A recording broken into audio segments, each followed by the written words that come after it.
I have done many videos on this channel, not many, but a few, talking about how when it's time to gracefully say, you know what, I could keep performing, but it's gonna hurt my legacy. When it's time for artists to just give it up. And once again, like Larry Fishburne said in the beginning of School Days, once again, we have another victim. We have a Vic, and his name is the legendary Freddie Jackson. Fire and desire with your baby, with your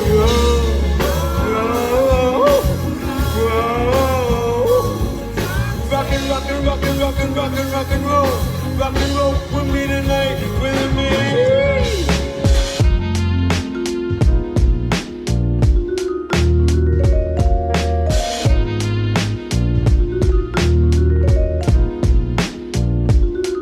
You're watching the E for One podcast. I'm Anthony. Thank you for watching. Subscribe to the channel. I appreciate you. And I also appreciate my new subscribers. Thank you for watching. I appreciate the subscription.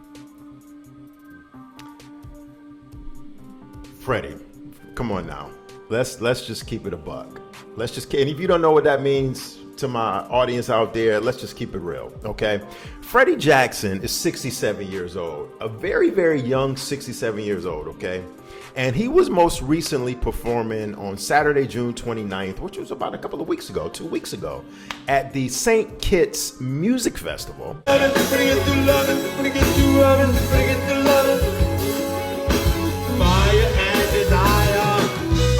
And Freddie, let's just say, Freddie looks kind of nothing like he did in the 80s and early 90s.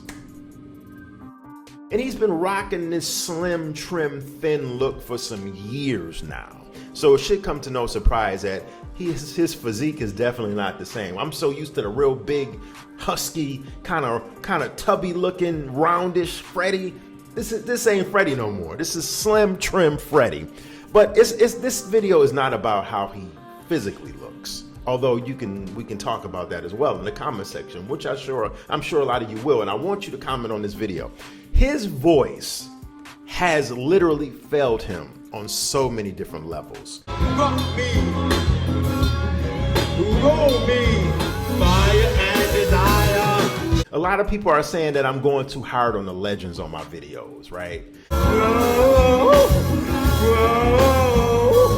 When you've had a gold standard in your career for so many years, and then all of a sudden when your voice starts to deteriorate, it's time to just be like, you know what?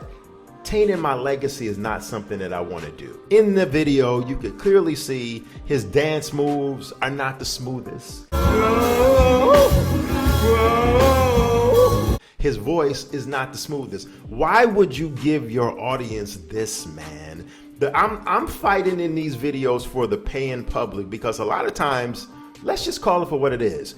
People and certain demographics of people, meaning like the more mature crowd, the 40, 35 and up crowd, when it comes to like these R&B artists from the past of the 80s and 90s, like Freddie Jackson, which is a whole nother demographic. We're talking about people in their 50s and 60s.